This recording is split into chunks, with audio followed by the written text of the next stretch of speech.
Friends, नमस्कार। मैं doctor Nalin Kumar Suri आपके साथ चलिए आज जानकारी एक बहुत महत्वपूर्ण जानकारी शेयर करता हूं कि कोविड-19 का जो पेंडेमिक फैला हुआ है, महाबीमारी फैली हुई है, इसमें अलग-अलग किस्म के सिम्पटम्स नज़र आ रहे हैं। कुछ तो बिल्कुल टिपिकल सिम्पटम्स हैं और कुछ एटिपिकल सिम्पटम्स भी देखे जा रहे हैं।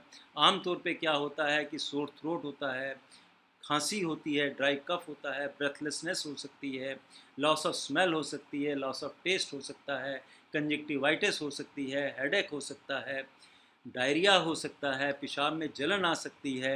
इसी के साथ साथ एक बहुत बड़ा सिम्पटम देखने में मिल रहा है कि बॉडी की मसल्स पेन कर रही हैं। बॉडी एक तो होता ही होता है, मसल्स में पेन हो रहा है, वो भी एक बहुत बड़ा सिम्पटम है। आम तौर पे ये पेन जो है नी के नीचे की जो मसल्स हैं उसमें देखा जाता है, या शोल्डर्स की जो कि आम मसल्स हैं इसमें भी ये पेन काफ़ी होता है। ये पेन कैसे होगा कि जब आप इसको प्रेस करेंगे, दबाएंगे, तो वो मसल्स पेनफुल होती हैं। और आम तौर पे कैसा पेन होता है, अगर आपने कोई वर्कआउट किया हो, कभी आप लंबी सैर पे गए हों, रनिंग करी हो या पहाड़ पे चढ़े हों, तो उसके बाद जब जिस प्रकार से मसल्स में दबाने पे दर्द होता है, तो उस प्रकार का अगर आपके शरीर में पेन आ रहा है, तो हो सकता है कि ये कोविड-19 के इन्फेक्शन का ही पेन हो। इसलिए आम तौर पे जब डॉक्टर्स के पास पेशेंट जाते हैं और वो आरटी-पीसीआर इसके लिए करवाना चाहते हैं, तो पेशेंट्स का आर्गुमेंट होता है कि ना तो हमें फ़ीवर है, ना हमें ज़ुकाम है, ना खाँसी है, ना हमें ठंड लग रही है, ना हमारा लो ग्रेड फ़ीवर है, ना सिर दर्द है। ऐसा कोई भी सिम्पटम नहीं है, लॉस ऑफ स्मेल नहीं है, लॉस ऑफ टेस्ट नहीं है, तो आप डॉक्टर साहब इसको क्यों टेस्ट करा रहे हैं? लेकिन अब ये देखा गया है कि ये भी एक बहुत बड़ा सिम्पटम है। और केवल केवल अकेला बॉडी एक पेन, अगर बॉडी में मसल्स में पेन हो रहा है, तो ये भी अचानक अगर इस प्रकार से हो गया है, 2-3 दिन अभी हुए हैं और घर में औरों को भी डिफरेंट टाइप के अगर सिम्टम्स दिखाई दे रहे हैं, या आप कहीं बाहर बिना प्रिवेंशन किए हुए, बिना ध्यान रखे हुए आप कहीं एक्सपोज हो गए हैं, तो उसके बाद भी अगर इस प्रकार का सिम्टम बन रहा है, तो ये कोविड-19 का इन्फेक्शन का सिम्टम हो सकता है। तो इसलिए इसके पे भी बहुत सचेत रहना चाहिए। और अगर इस प्रकार की कंडीशन हो जाती है, तो हमें क्या इलाज करना चाहिए? देखिए, आम तौर पे ये जो दर्द है, ये 2-3 दिन भी रह सकता है, हफ्ता भी रह सकता है, महीनों भी रह सकता है। तो इसलिए ये जो पेनफुल कंडीशन है, इसके लिए आपको शुरू के दिनों में उस पे कोई भी मालिश नहीं करना, कोई आइसिंग नहीं करना, कोई रोलिंग नहीं करना, किसी प्रकार की स्ट्रेचिंग बहुत ज़्यादा नहीं देना, बल्कि ऐसी मसल्स में जब भी दर्द हो, तो उनको रेस्ट की ज़रूरत होती है।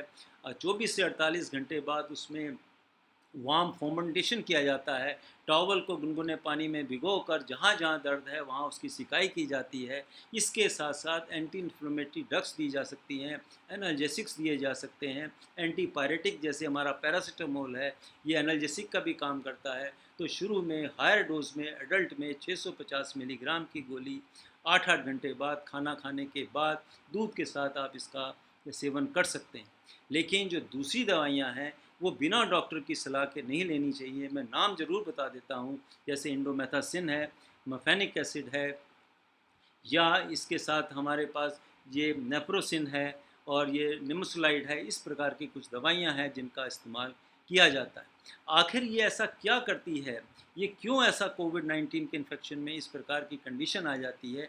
देखिए, जब ये कोविड-19 का इन्फेक्शन बॉडी में जाता है, जो एंटीजेंस होते हैं, उसके अगेंस्ट हमारी बॉडी का इम्यूनिटी सिस्टम जो है, वो एक्शन में आ जाता है और साइटोकाइनिन्स बनाता है। और साइटोकाइन्स इतने ज़्यादा बन जाते हैं कि वो मसल्स के फाइबर्स को में ब्रेक डाउन कर देते हैं।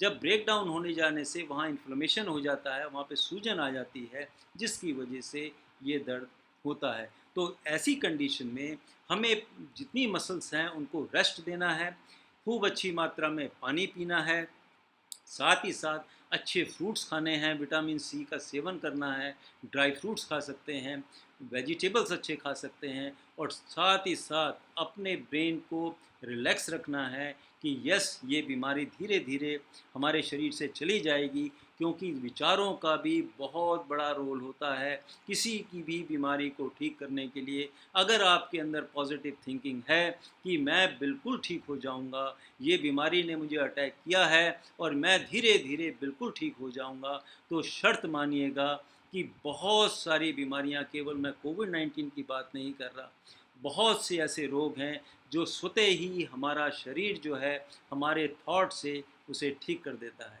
इसी के साथ ये वीडियो मैं समाप्त करता हूँ। फिर मिलेंगे, किसी और वीडियो पे चर्चा करेंगे।